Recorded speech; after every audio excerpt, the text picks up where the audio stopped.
국민 여러분 안녕하십니까? 지난 광복절 경축사에서 공생발전을 말씀드린 후 이에 대한 논의가 많은 것 같습니다. 함께 가는 따뜻한 사회를 만들고자 하는 공생발전의 취지에 대해서 우리 사회가 그만큼 공감하고 있다는 의미라고 생각합니다. 이 문제에 관해서는 오래전부터 많은 생각을 해왔습니다. 제가 서울시장 때만 해도 나라는 소득 2만 불 시대를 열어가고 있는데 한편에선 생계난을 견디다 못한 일가족이 한강에 투신한 일도 있었습니다. 어떻게 하면 모두 함께 더불어 잘 살 수 있을까 하는 것을 진지하게 고민했고 따뜻한 서울을 주요 시정 목표로 삼았습니다. 노숙인들에게 일자리를 제공하고 또 고등학교를 다닐 수 없는 학생들에게 장학금을 지원한 것도 그 일환이었습니다. 그리고 형편이 어려운 가정에 치매 노인 모두를 요양시설에 모시도록 한 것도 그런 고민에서 나왔습니다. 지난 2008년 글로벌 금융위기 때도 이러한 고민은 더욱더 깊어질 수밖에 없었습니다. 위기 극복의 모범 사례로 평가될 만큼 금융위기를 잘 극복해냈고 어려움 속에서도 6%되어 경제성장을 이루겠지만 서민과 중산층에 느끼는 체감 경기는 크게 나아진 것이 없었습니다. 물론 이러한 것이 비단 우리만의 문제는 아니었습니다. 선진국의 많은 정상들 또한 살인적인 실업률과 빈부격차의 심화로 고민하고 있었습니다. 크게 보면 이 문제는 세계화, 정보화라는 시대적 흐름의 그늘입니다. 세계화 정보화로 활동 영역이 넓어지고 생활도 더욱 편리해지기는 하였지만 글로벌 경쟁에서 앞선 곳과 뒤진 곳의 명암도 더욱 커졌습니다. 공생발전을 8.15 연설에 담게 된 것은 이러한 시대 변화에서 비롯되었습니다.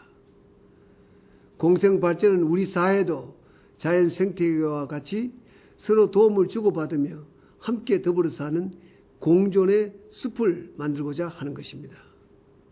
강한 자와 약한 자, 부자와 가난한 자, 큰 기업과 작은 기업이 서로 협력해서 함께 발전하는 따뜻한 사회를 만들어 가자는 것입니다.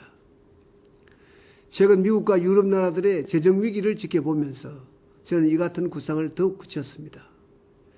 공생 발전을 잘해 나간다면 대한민국이 또 하나의 새로운 해법을 세계에 제시할 수 있지 않을까 생각합니다.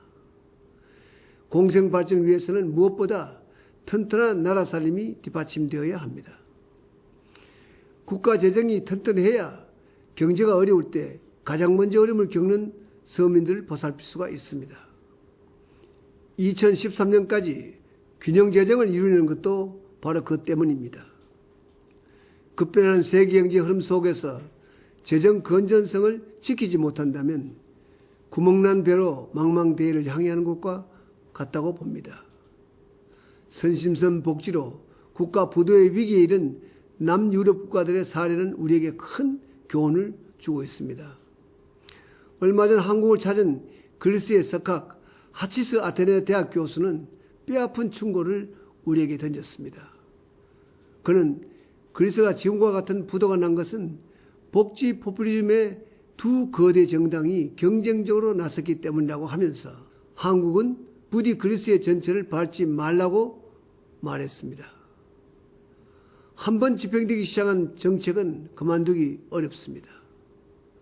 무리한 정책으로 재정이 바닥나면 이는 국가 부채로 이어지고 결국 우리 아이들 세대의 부담으로 고스란히 증가될 수밖에 없습니다. 불확실한 시대에 희망을 주기도 어려운데 삶의 무게를 더해주는 것 같아 마음이 아픕니다. 앞으로 본격화될 저출산 고령화는 이들이 짊어져야 할 또 하나의 큰 짐입니다. 2050년이면 일하는 사람은 반으로 줄고 부양해야 할 사람은 급격하게 늘어나게 됩니다. 지금은 7명이 한 사람을 부양하고 있지만은 그때가 되면 1.4명이 한 명을 부양해야 합니다. 정말 어렵습니다. 언젠가 다가올 통일의 비용도 젊은이들이 짊어져야 합니다. 얼마 전 젊은이들과 식사하면서 자유롭게 대화를 나눈 적이 있습니다. 이 자리에서 젊은이들은 우리 세대가 앞으로 통일 비용과 어른 세대의 복지 부담까지 떠안게 되면 너무 힘들지 않겠느냐고 물어봤습니다. 저는 딱히 아니라고 말하기가 힘들었습니다. 지금 당장 우리가 편하자고 어떻게 우리 아이들 세대에게 큰 짐을 떠넘길 수 있겠습니까? 사랑하는 국민 여러분, 정부는 재정 건전성을 유지하면서 서민과 중산층을 위해 할 수 있는 일은 다 할 것입니다. 나라 살림을 튼튼히 하면서도 형편이 어려운 분들을 돕고자 맞춤형 복지를 강화해 나갈 것입니다. 아직도 복지 사각지대에 있는 사람들도 많습니다. 지난 6월 한 달 동안에 복지 사각지대에 있는 취약계층 2만 4천 명을 찾아냈습니다. 앞으로 계속해서 이분들에게 도움을 드릴 수 있도록 제도적으로 뒷받침하겠습니다.